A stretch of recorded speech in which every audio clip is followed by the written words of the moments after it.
Abdurrahman Bursa के दरवाजे के सामने खड़ा है और कहता है, ढोल बजाओ सिपाही, ताकि दीवारों पर आ जाए। ढोल बजाया जाता है। अब्दुर्रहमान कहता है, ढोल की आवाज़ सारूस के दिल में गूंजेगी। ढोल बज रहा है और सारे सिपाही बुरसा का मंजर देख रहे हैं। सारूस सीढ़ियाँ चढ़कर आता है। सिपाही खबर देता है, जनाब तुर्क हैं। सारोस जलकर कहता है, लानत हो तुम पर और तुर्कों पर। फिर वो सामने आता है। सिपाही अभी तक ढोल बजा रहे हैं। अब्दुर्रहमान मुखातिब होकर कहता है, जो बातें मैं कहने जा रहा हूँ वो औरहान साहब के अल्फाज हैं। मेरी बात गौर से सुनो सारोस। सारोस कहता है, तुम क्या चाहते हो? अब्दुर्रहमान कहता है, औरहान साहब नहीं चाहते कि लोगों को तुम्हारी वजह से तकलीफ हो। इस सूरत हाल को रोकें। फिर सिपाहियों को कहता है, तैयार हो जाओ। दुमरल बालबान आगे बढ़ते हैं और मंजनीकों में सामान रखते हैं।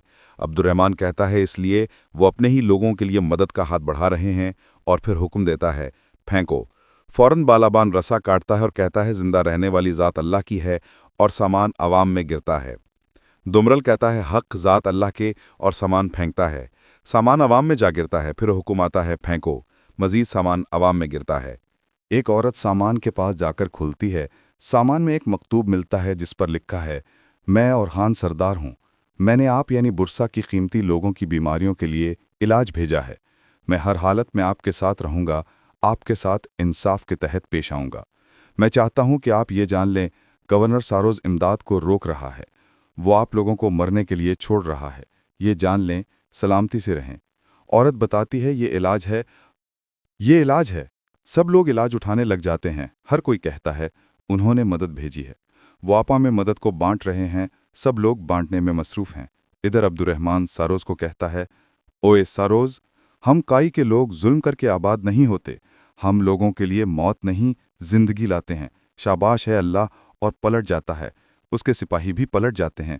सारोज गुस्से से तिल मिला उठता है और वो भी चला जाता है। इधर आवाम इलाज बांटने में मसरूफ़ है। हर कोई अपनी अपनी ज़रूरत के मुताबिक ले रहा है। अचानक सारोज की आवाज़ आती है, यहाँ ये क्या हो रहा है? यहाँ क्या हो रहा है? ये क्या है? तुमसे कह रहा हूँ कि इन गद्दार लोगों के खेल में मत पड़ो। वो तुम्हारे लिए इलाज के बहाने जहर लाए हैं और पाँव मारकर इलाज को बिखेर देता है। ये जहर है। एक शहरी कहता है, ये इलाज है। सारोज थप्पड़ मारकर कहता है, इलाज? हाँ। सिपाही देखकर घबरा जाते हैं। फिर सारोज चिल्लाकर कहता है, सिपाहियों, इन्हें इस जगह से हटाओ। बगदूस जो मुजस्सम बनकर खड़ा होता है, अचानक कहता है, चलो तुम इसका इंतज़ार कर रहे हो। फौजी आवाम को आगे धकीलते हैं। सारोज गुस्से से कहता है, मैं तुम सब से इसका हिसाब लूँगा, मैं तुमसे इसका हिसाब लूँगा और मैं कीमत वसूल करूँगा। और हान। इधर जंगल में औरहान साहब आ रहे हैं। दूसरी तरफ से सिपाही भी आ रहे हैं। औरहान करीब आकर कहता है, सिपाहियों अस्सलामु अलैकुम। सब कहते हैं, वालेकुम अस्सलाम। औरहान कहता है, मैं तुमसे अच्छी खबर सुनूंगा इंशाअल्लाह। अब्दुर्रहमान बताता है, हुजूर, हमने बुरसा पर अपना निशान छोड़ दिया है, लोगों तक इलाज पहुंचा दिया है। दुमरल कहता है, सारोज पागल कुत्ते की तरह बर्ताव करने लगा था हुजूर, वल्लाह उसके सर में आग लगने वाली थी। वो पागलों की तरह इधर उधर भागने लगा। बालाबान कहता है, ये दुमरल मुबालगा आराई कर रहा है हुजूर, लेकिन सारोज पागल हो गया था। दुमरल कहता है, वल्लाह मैं हुजूर के सामने मुबालगा आराई क्यों करूँगा? वो डरते हुए अपनी माँ को पुकारने ही वाला था। मैं उसे सुनना चाहता था, लेकिन मैं नहीं सुन सका। इस पर सब हंसते हैं। औरहान कहता है, मैं तुम्हें समझता हूँ दुमरल, लेकिन ये नहीं समझते तुम इन्हें छोड़ो, अभी रुको। हमने जो करना है वो अभी ख़त्म नहीं हुआ। सर, उसका मेरे साथ हिसाब किताब बाकी है। अब मेरे पीछे आओ, हम भेस बदल कर इना घोल का मुआयना करेंगे। चलो। दीदार खातून महलून से खातून कह रही हैं, आयदन ओगलू महमद साहब की बीवी खानजादा वो अपने सबसे छोटे बेटे इब्राहिम के लिए यहाँ आई थीं, वो हलीमा के लिए आए हैं। महलून खातून कहती हैं, आयदन अहमद साहब ने दरमियान कबीले से अलहदगी इख्तियार की, क्या तुम जानती थी गौंचा? गौंचा कहती है, मैं बहुत पहले से जानती थी वालिदा, लेकिन मैं कुछ नहीं कह सकती। खानदान कायम करना इतना आसान नहीं है। दीदार कहती हैं, आयदन अपनी ज़बान के पक्के हैं, हमने उनको यहाँ लाने के लिए बड़ी कोशिश की है, ये हलीमा के लिए खैर का बायस होगा। नीलोफर कहती हैं, आप कैसे जानती हैं कि ये खैर का बायस होगा दीदार खातून?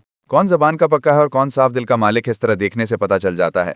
महलून खातून कहती है, नीलोफर खातून, बेटी मेरी है तो बात भी मेरी ही चलेगी। दूसरी कौन है?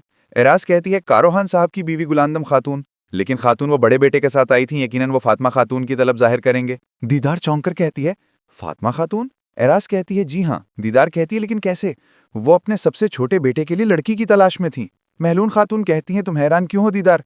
क्या तुम नहीं चाहती कि फातिमा के लिए कोई तलबगार हो? दीदार कहती है, ऐसा नहीं है, वो حلیمہ کہتے رہیں۔ اعراز کہتی ہے نہیں نہیں، وہ جب سے یہاں آئی ہیں وہ فاطمہ خاتون کے بارے میں پوچھ رہی ہیں۔ اوپر سے مہمان خواتین آ جاتی ہیں، مہلون خاتون اور سب کھڑے ہو کر ان کا استقبال کرتے ہیں۔ آئیے آئیے بیٹھیے۔ دونوں خواتین آ کر بیٹھ جاتی ہیں۔ ایک خاتون کہتی ہیں مہلون خاتون ہم سب سے مل چکے ہیں لیکن ہم نے آپ کی بیٹیوں کو ابھی تک نہیں دیکھا۔ مہلون خاتون کہتی ہیں میری بیٹیاں قبیلے کی ذمہ داریاں نبھانے میں مصروف ہیں، جب وہ انہیں مکمل کریں گی تو آ جائیں گی۔ دوسری خاتون کہتی ہیں ہم انتظار کریں گے انتظار کریں گے۔ ایک خاتون کہتی ہیں محنتی خواتین سب سے پہلے اپنی ذمہ داریاں نبھاتی ہیں اور پھر اپنے مہمانوں کو دیکھتی ہیں۔ پھر پہلی خاتون کہتی ہے وہ آ جائیں ہم ان کو دیکھنے کے لیے بہت دور سے آئے ہیں۔ مہلون خاتون مسکراتے ہوئے انہیں دیکھتی ہے، پھر خاتمہ شربت لے کر آتی ہے اور وہ انہیں پیش کرتی ہیں۔ دیدار مہلون کو دیکھ کر کہتی ہیں یہ بہت بے مروت ہے، یہ فاطمہ کے لیے اچھی ساس ثابت نہیں ہو سکتی۔ خاتمہ سب کو مزید شربت پیش کر رہی ہیں۔ مہلون اعراز کو بلاتی ہے، وہ قریب آتی ہے۔ مہلون خاتون کہتی ہیں فاطمہ کے آنے کے بعد لڑکیوں کو ڈھونڈ کر یہاں لے آؤ، ان کو کہو کہ مناسب کپڑے پہنے اور پھر یہاں آئیں۔ اعراز کہتی ہے جو آپ کا حکم خاتون۔ وہ اسما کو ساتھ لے کر چلی جاتی ہے۔ مہلون خاتون پھر انہیں دیکھ کر مسکراتی ہے۔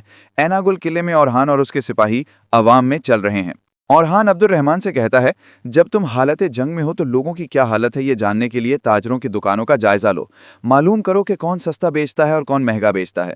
دمرو بالابان تم اس طرف جاؤ، ایاز مصطفیٰ تم اس طرف جاؤ، اور وہ سپاہیوں کو مختلف سمتوں میں بھیج دیتا ہے اور عبد الرحمن کے ساتھ آگے بڑھتا ہے۔ حلیمہ فاطمہ کی طرف دوڑتی آ رہی ہے، باجی باجی۔ وہ قریب آتی ہے، فاطمہ کہتی ہے کیا ہوا؟ حلیمہ اگر کہتی ہے نہیں ہوا جو اس کے بارے میں سنا ہے، آئدن خاتون اور ساروحان صاحب کی بیوی آئی ہیں ہمیں دیکھنے کے لیے۔ فاطمہ گھبرا کر کہتی ہے ماں تھوڑا سا بھی وقت ضائع نہیں کریں گی۔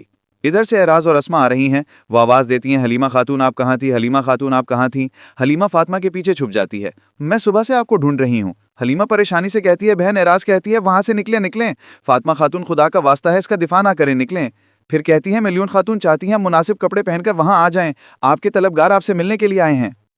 خوبصورت نظر آنے کی کوشش کیجیے گا، فاطمہ غصے سے کہتی ہے۔ ہو گیا اعراز، ہم سے اور کیا چاہتی ہیں؟ وہ مسلسل حلیمہ کو کہتی ہے یہاں سے نکلیں۔ حلیمہ باہر نکل کر کہتی ہے آپ چاہتی ہیں کہ میں خوبصورت نظر آؤں؟ ہاں اعراز خوش ہو کر کہتی ہیں۔ ہاں حلیمہ۔ حلیمہ کہتی ہیں ضرور ضرور، میں خوبصورت نظر آؤں گی۔ اعراز اچھل کر کہتی ہے شاباش، جا کر منہ دھو لیں۔ حلیمہ پاس پڑا کوئلہ دیکھتی ہے اور کہتی ہے میں خوبصورت نظر آؤں گی یقیناً، اور پھر کوئلے سے ہاتھ مل کر منہ پر مل لیتی ہے۔ پھر کہتی ہے بس میں کیسی لگ رہی ہوں؟ دونوں خواتین اور فاطمہ چلا کر کہتی ہیں اللہ آپ کو سیدھا راستہ دکھائے۔ فاطمہ حیرت سے دیکھتی ہے حلیمہ کی اس شرارت کو۔ اعراز حکم دیتی ہے اسما خاتون اسے پکڑو۔ اسما اور اعراز حلیمہ کو ایک ایک بازو سے پکڑ کر لے جاتی ہیں۔ حلیمہ چلا رہی ہے اعراز خاتون مجھے جانے دیں، کیا آپ ہمیں مارنے پر مجبور کریں گی؟ لیکن وہ ایک نہیں سنتی۔ حلیمہ پکار رہی ہے لیکن اعراز کہتی ہیں چلیں چلیں فاطمہ، ان کے پیچھے چلی جا رہی ہے۔ درسن انہیں جاتا دیکھ رہا ہے۔ خواتین انتظار کر رہی ہیں۔ فاطمہ اور حلیمہ آتی ہیں۔ محلون خاتون کی مسکراہٹ غائب ہو جاتی ہے۔ حلیمہ کو دیکھ کر سب خواتین حیران ہو جاتی ہیں۔ فاطمہ کہتی ہیں خوش آمدید خاتون، کہتی ہیں شکریہ۔ دوسری خاتون انتظار کر رہی ہے۔ فاطمہ اشارہ کرتی حلیمہ بولو۔ حلیمہ کہتی ہیں خوش آمدید خاتون۔ خوب ہنستی ہے اور کہتی ہے بیٹی کیا تم کالے توے پر گر گئی تھی؟ معلوم خاتون گھبراہٹ چھپاتے ہوئے کہتی ہیں حلیمہ کام پر تھی، آپ زیادہ انتظار نہ کریں۔ اس لیے وہ خاتون مسلسل ہنس رہی ہے۔ منہ دھوئے بغیر جہاں آ گئی ہے نا حلیمہ؟ حلیمہ پرسکون کہتی ہیں ہاں ماں ہاں۔ گونچا ہنسی دبانے کی کوشش کرتی ہے۔ یہ سن کر دوسری خاتون کہتی ہے یہ بات ہے تو آج کل ایسی محنتی لڑکیاں ملنا مشکل ہے۔ وہ جو کام سے نہیں ڈرتی اس کی قسمت بھی کھری ہوتی ہے۔ ظاہر ہے آپ سب کچھ کرنے میں ماہر ہیں۔ حلیمہ پریشان ہو کر بہن کی طرف دیکھتی ہے اور کہتی ہے میں نے ابھی شروع کیا ہے، میں یہ نہیں کہہ سکتی کہ میں باصلاحیت ہوں، میں تو صرف ایک جنگجو ہوں۔ خاتون کہتی ہے دیکھو کتنی اچھی بات ہے، میں سردار زادی ہوں، مجھے کام سیکھنے کی ضرورت ہی ہے نہیں ہے یہ کہنے بجائے کام سیکھ رہی ہو۔ گونچا اور محلون خاتون اشارہ کرتی ہیں، دونوں بیٹھ جاتی ہیں۔ فاطمہ خاتون کیا آپ بھی اپنی بہن کی طرح کہ آپ کو کام کرنا نہیں آتا؟ دیدار کہتی ہے ہمارے لیے اللہ ہی کافی ہے۔ فاطمہ کچھ سوچ کر جواب دیتی ہے گلتوم خاتون یہ کائی قبیلہ ہے اور ہم عثمان صاحب کی شہزادیاں ہیں۔ ہم کام بھی جانتی ہیں اور نظام بھی، لیکن ہم کام کرتی ہیں کیونکہ یہ ہمارے مطابق ہے، کسی کو اپنا کام دکھانے کے لیے کام نہیں کرتی ہیں۔ معلوم خاتون اور خواتین جواب سے مطمئن ہیں۔ ادھر اورحان ایک دکاندار کے پاس آتا ہے اور کہتا ہے السلام علیکم بزرگ۔ وہ کہتا ہے وعلیکم السلام افندی۔ اورحان پوچھتا ہے کام کیسا چل رہا ہے؟ دکاندار کہتا ہے کام ٹھیک نہیں چل رہا ہے۔ जंग के दिनों में तजारत का गलत इस्तेमाल करने वाले लोग मौजूद हैं। इससे कीमतें बढ़ती जा रही हैं। 5 सिक्कों में सिर्फ 1 किलो गंदम खरीदता हूं, लेकिन मैं इसे मुश्किल से 6 सिक्कों में बेच सकता हूं। औरहान कहता है, बताएं, क्या इस बाजार में कोई ज़ख़ीरा अंदोज़ है? चचा बताता है कि इस आदमी को हुसैन कहते हैं। उसकी दुकान ज़रा आगे है। बाकी के बारे में मुझसे मत पूछें, मैं परेशानी में मुब्तला हो सकता हूं। दुमरल, बालाबान और मुस्तफ़ा भी सबको देख रहे हैं। औरहान उनकी तरफ देखकर कहता है, ठीक है, शुक्रिया। औरहान आगे बढ़ता है और एक आदमी दूसरे आदमी को मारते हुए कह रहा है, देखो, अगली बार तुम मेरी मुकर्रर करदा कीमत के साथ सामान खरीदोगे। औरहान रुक जाता है। आदमी रोते हुए कहता है, ऐसा मत करो हुसैन आगा, मैंने तुम्हें वो सब कुछ दे दिया है जो मेरे पास पहले से था। अब मैं तुम्हारा मकरूज हूं, मैं इस कीमत से ज़्यादा नहीं खरीद सकता। ऐसा मत करो आगा। आगा कहता है, अब तुम इस बाजार में माल नहीं बेच सकते, समझ गए? वो मारने लगता है कि अब्दुर्रहमान उसे पकड़ लेता है। तुम इस तरह क्या कर रहे हो? क्या तुम औरहान सुहाब की ताकत से खौफजदे नहीं हो कि तुम इस गरीब आदमी को मार रहे हो? आगा नफरत से कहता है, तुम अपना काम देखो। औरहान कहता है, इसका मतलब है माल की ज़ख़ीरा अंदोज़ी करके इसे अपने हिसाब से तुम भेजते हो? हाँ। आगा कहता है, माल मेरा है, पैसा मेरा है, तुम इसमें क्यों पड़ रहे हो? चलो अब मेरी दुकान से चले जाओ। दुमरल आगे बढ़ता है, लेकिन औरहान रोक देता है। अदल तशद्दुद के ज़रिए नहीं होगा। इस शहर में काजी मौजूद है। जो भी मुसीबत में पड़े और इंसाफ चाहे, उसे इना गोल के काजी से रुजू करना चाहिए। अवाम में एक शख्स कहता है, ये औरहान साहब हैं। सब मिलकर खुशी से कहते हैं, खुश आमदीद औरहान सरदार, खुश आमदीद। औरहान कहता है, अब कोई भी अपना इंसाफ खुद हासिल नहीं करेगा। अब से कोई भी अपनी मर्जी से अमल नहीं कर सकता। अब अवाम नहीं बल्कि रियासत इंसाफ करेगी।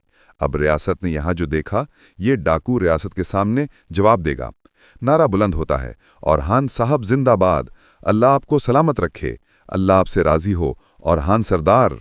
आगा आगे आकर कहता है, बराह मेहरबानी मुझे माफ़ कर दें मेरे सरदार, मैं तमाम सिक्के लोगों में तकसीम कर दूंगा, बराह कर मेरे सरदार। औरहान कहता है, अपनी सांस से बचाओ और ऐसे बदइखलाक आदमी को फ़ौरन काजी के पास ले जाओ, हट जाओ। सिपाही पकड़कर काजी के पास ले जाते हैं। वो मुसलसल रहम की भीख मांगता है। नारा बुलंद होता है, औरहान साहब जिंदाबाद, औरहान साहब जिंदाबाद, अल्लाह आपको आबाद रखे।